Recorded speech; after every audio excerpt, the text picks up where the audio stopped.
Welcome back to Fossil Ridge Games. Today we're going to be talking about Ghost Spider, a strategy guide for Marvel Champions living card game.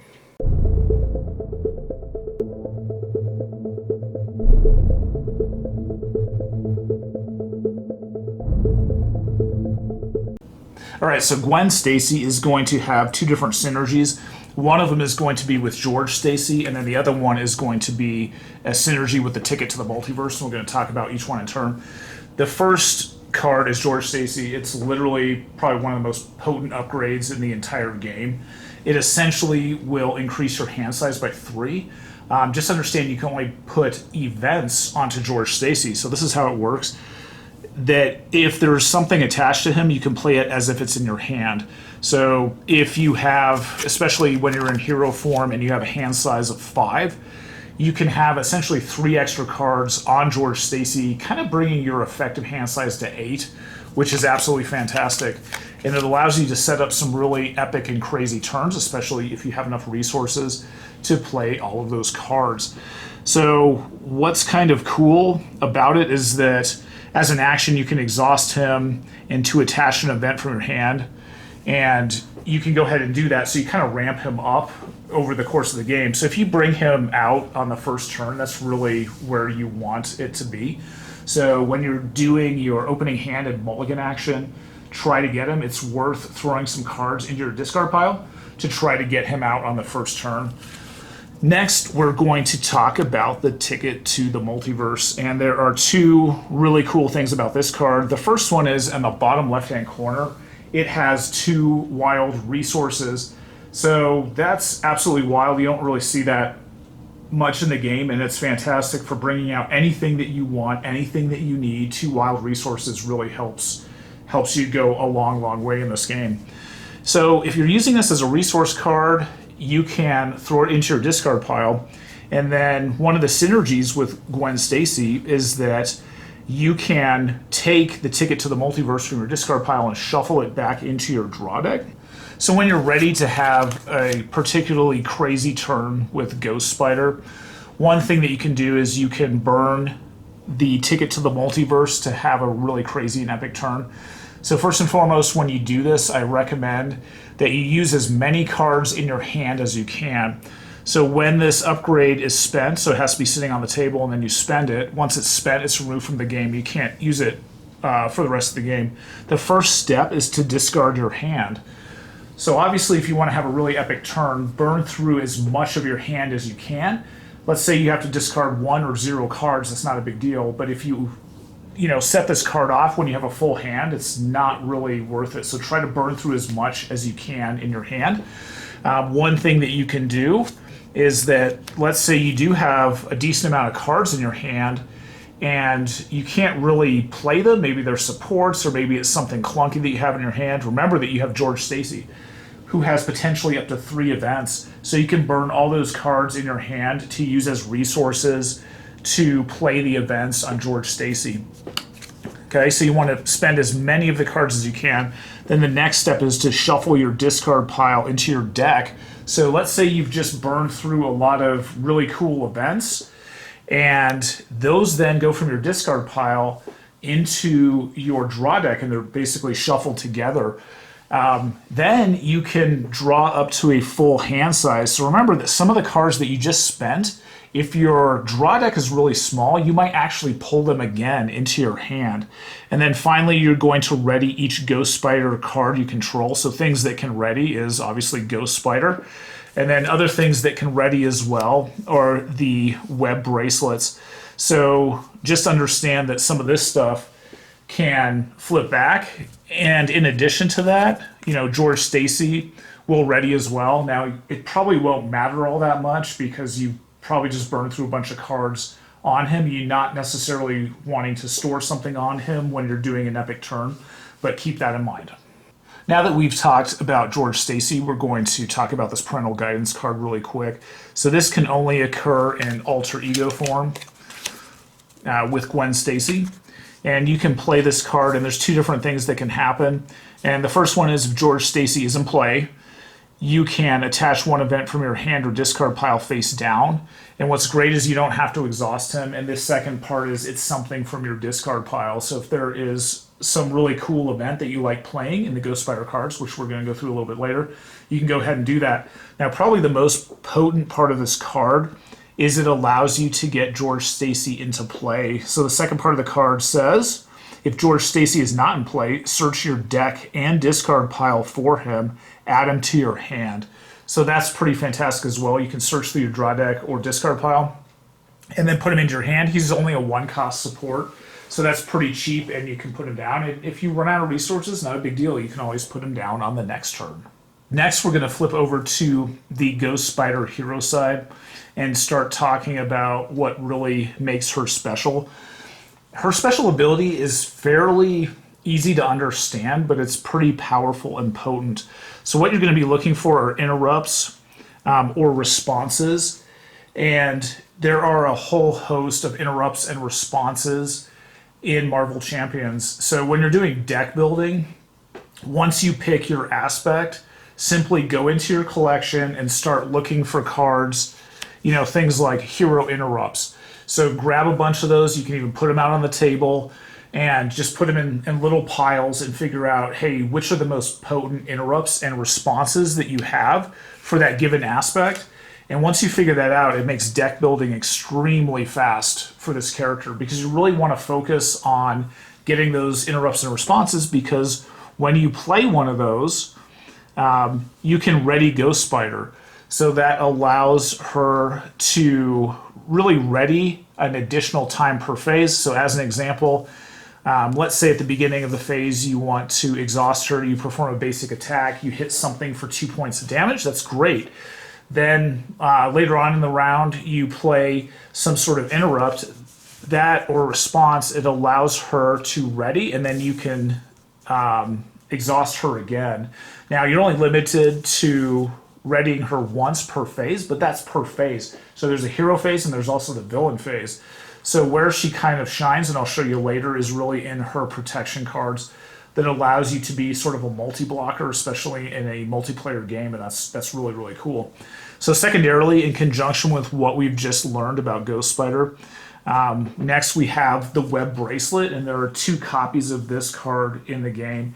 And it says, after you resolve an interrupt or response ability on an event, exhaust the Web Bracelet to draw a card, and that's max of 1 per event. So if you have both of these Web Bracelets out, you're only allowed to use 1 of them per event, which isn't really a bad thing. Now remember, she's going to be drawing a lot of cards, so that allows her to be really versatile. So let's put it all together really quickly. You had a really crazy amount of cards that you can stack on George Stacy. And that allows you to have a bunch of essentially events kind of sitting off to the side. So you have kind of a bigger hand size. Now you have a mechanism that increases your card drawing. And card drawing is fantastic. You can either play the card or you can use it as a resource. This character has really fast sort of resource ramping, and you can bring out a lot of stuff really, really quickly. And it's kind of surprising how fast she ramps. So her special ability is really card drawing and resource sort of overflow. So when you start playing this deck, if you haven't ever played something that's heavy in resources, it's kind of surprising how quickly you can bring everything out. All right, as we just saw, the key to playing Ghost Spider really comes down to using events with interrupts or responses. So what I did is threw one of each of them onto the table so you can take a look at it. Now these events are going to be a little bit strange, and they're not as straightforward. Most events you can just play them and something happens. In this case, they're going to be kind of conditional since they're responses and since they're interrupts. So the first one's going to be Ghost Kick, and it says after Ghost Spider uses a basic power, okay? And it could be any of her powers, deal 6 damage to an enemy, max 1 per basic power use. So you can only do this once per basic power use, which is fine. So think of it this way, it's a little bit strange. You have to do some sort of, activation in order to trigger this. Something that is going to be really, really hard for you to overcome are stuns and confusion tokens that are placed on your character, because this is going to prevent you from doing certain basic activations and basic actions, which is going to kind of screw up your deck. So be super careful and keep those cards off your character by any means possible. So secondarily, we have web binding. This one is a little bit different too, so be aware of this. You will have to use a specialized resource. So you have to have a mental resource to play this card. If you don't have one, you can't use it. So be really careful when you're playing this card out.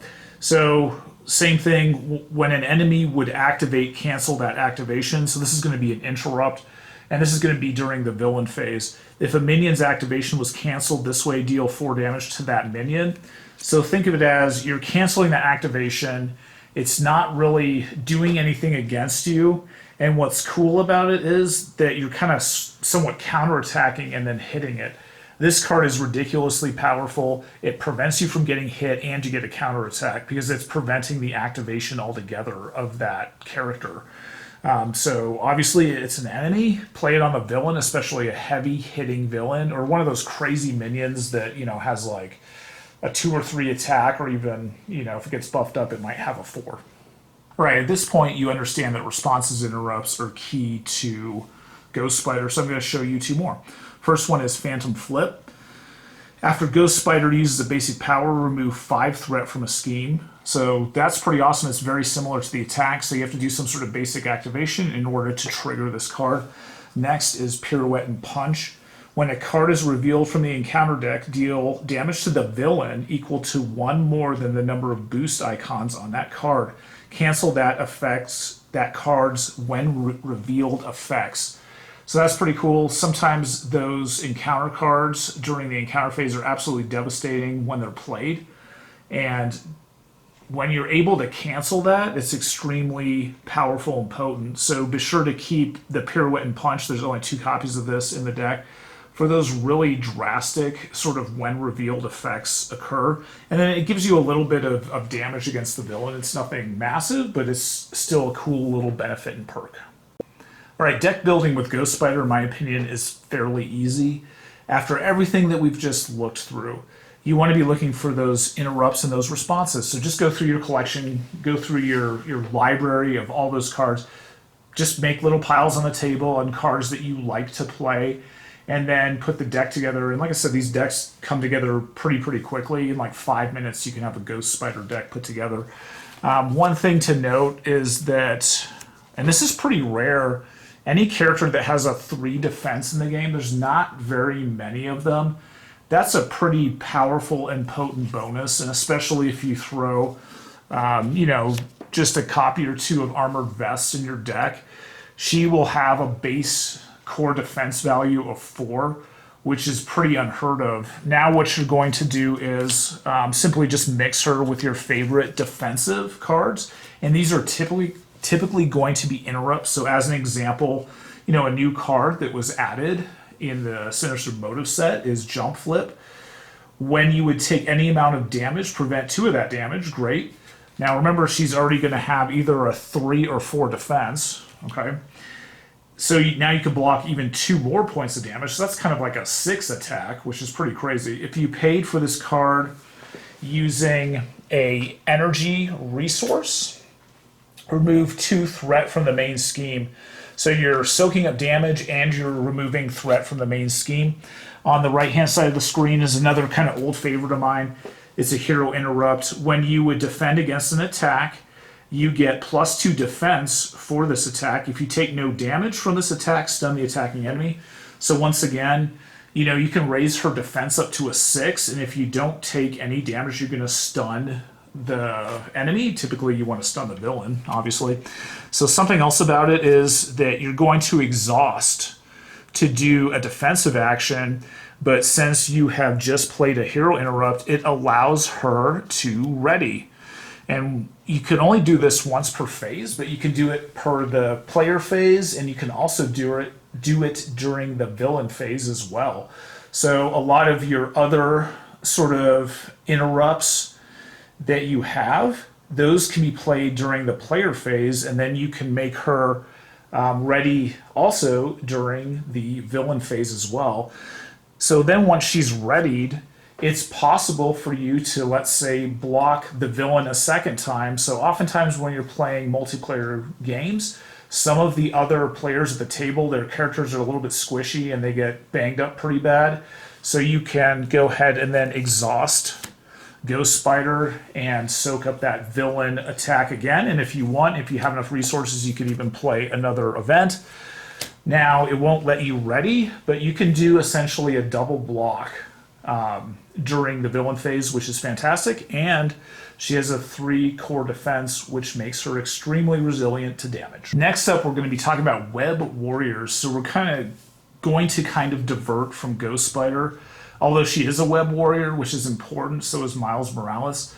We're going to sort of dive into this idea of an alternate faction. So in the last video, we explored the Shield faction, so you can put together a Shield faction-oriented deck, which worked pretty well.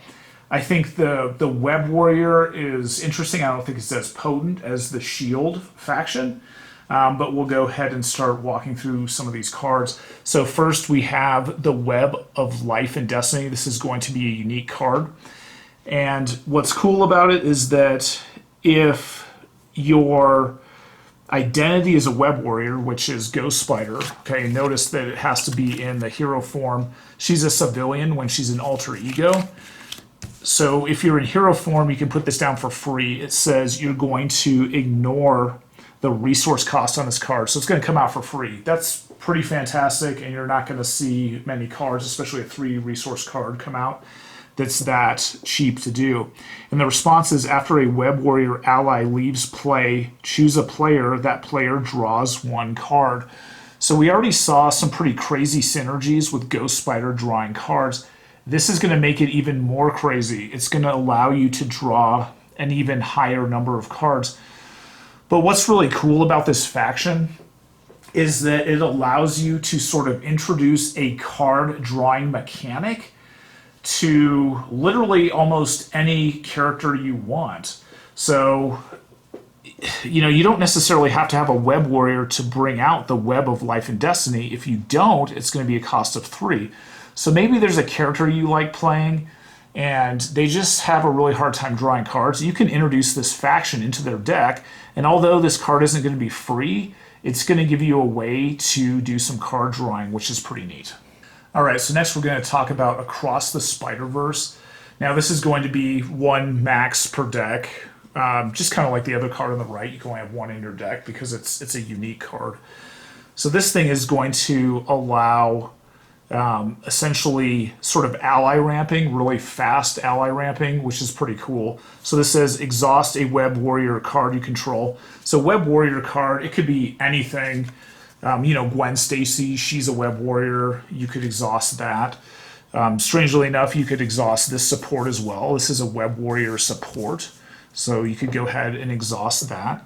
And it says search your discard pile for a Web Warrior ally and put it into play. So anytime it says put it into play, it doesn't say spend the resources and then put the card into play. Putting into play negates your need to actually pay the resource cost. So as an example, you could throw this Spider-Man card into play, which has a 4 resource cost, by using Across the Spiderverse. And notice that this is an event, and there's only 1 that you can have in your deck at a time. What's crazy about this card, Across the Spiderverse, is that after it triggers, you can have somebody else then trigger this card again by paying 3 resources. So the second part of this card says, after you put the ally into play, so let's say Spider-Man pops into play, you choose a player. So that player may spend 3 resources of any type to repeat this ability. So kind of what's weird about this card, it says any player. So it could be you. You can pick yourself because you're a player, or you could pick somebody else at the table. So if you're playing a multiplayer game, this works as well. So it could be that you have multiple Web Warrior decks. If you look to see where the game is moving, you're going to have a lot of different new heroes coming into the game that are web warriors. So you can have literally a whole host of web warriors on the table. You could have potentially in the future, and I think this is true, you could have 4 different players, each playing a web warrior, a different web warrior, and so you could trigger this card over and over again. The other thing that would make this crazy is that each player could have this card in their deck. So each of the 4 players at the table could have across the Spiderverse, they could each have 1 copy of this card in their deck. So you could get this really crazy sort of chain reaction of events to occur where you're playing out a lot of these allies. Now, that's pretty cool, but just understand there's a little bit of a limitation to this, and I'll go ahead and show you what that is. So the web warriors are pretty cool. The only thing about them is that they're all unique. So all of these are going to be unique allies. So in this case, we're going to have Spider-Man. We have the Peter Parker version, and we also have the Miles Morales version as well. So remember that Miles Morales is also a hero. So if Miles Morales is one of the essentially player heroes at the table, you won't be able to bring out this version of Spider-Man. So although it seems really cool that you could have, multiple copies of Across the Spider-Verse, what the game will have to do is introduce a lot of web warriors. So I would be prepared, and I'm fully anticipating that a lot of these new hero characters are going to bring a heavy assortment and a lot of variability into the game, in which you're going to be seeing a lot of different web warrior allies brought in, so you can really maximize on this strategy. So to kind of compare and contrast, you had the shield sort of agent motif where, for the vast majority of those cards are not unique. They're kind of generic, so you can have, 3 copies of a lot of those cards in your deck. What you're really seeing here with the Web Warrior faction that they've added to the game is that it's a very unique sort of experience. You can only have, 1 copy of each of the 2 main cards that come in the set, which really get this strategy and this combo going. In addition to that, all of your allies that you're going to be playing out, these are all going to be, unique allies as well. So from a play perspective, if you're the type of player that likes the same thing over and over again, the reproducibility, you want to know that you have those cards in your deck and you got multiple copies floating through, the Shield faction is a better option for you. If you're the type of player that likes that variability and, kind of the excitement of having to adapt to all the different allies that are coming out and their special abilities, then probably the Web Warrior faction is a better choice for you. Ghost Spider is a fantastic option if you're looking for a character with really crazy resource ramping and card drawing abilities. And quite honestly, card drawing really represents one of 2 things. You can play a lot of those cards, or you can use it for resource ramping. So when you kind of mix this together, she is a pretty potent and powerful character to play. I think her special abilities are pretty easy to understand. I think they're really good for new players. I also think that Ghost Spider is great for new players because they don't have to experience the frustration of not being able to bring out a lot of those heavy supports and upgrades that you kind of struggle with when you play some of the other characters. They're just really slow to ramp resource-wise. So I think it's a really good pick for a new player, and I'm going to maintain this as well. I still think that Sinister Motives is a great set for newer players, especially younger players. So if you're looking to get some younger players into the game, or trying to get players into the game that really haven't played a lot of sort of card games, Sinister Motives might be a good gift option to get them to kind of get them into the mix and give them 2 different decks to play around with. And you can interchange the Shield faction, and you can also interchange the Web Warrior factions in between those 2 decks. So I hope you enjoyed this deck building strategy guide and trying to just walk you through the basics of Ghost Spider and how to maximize her.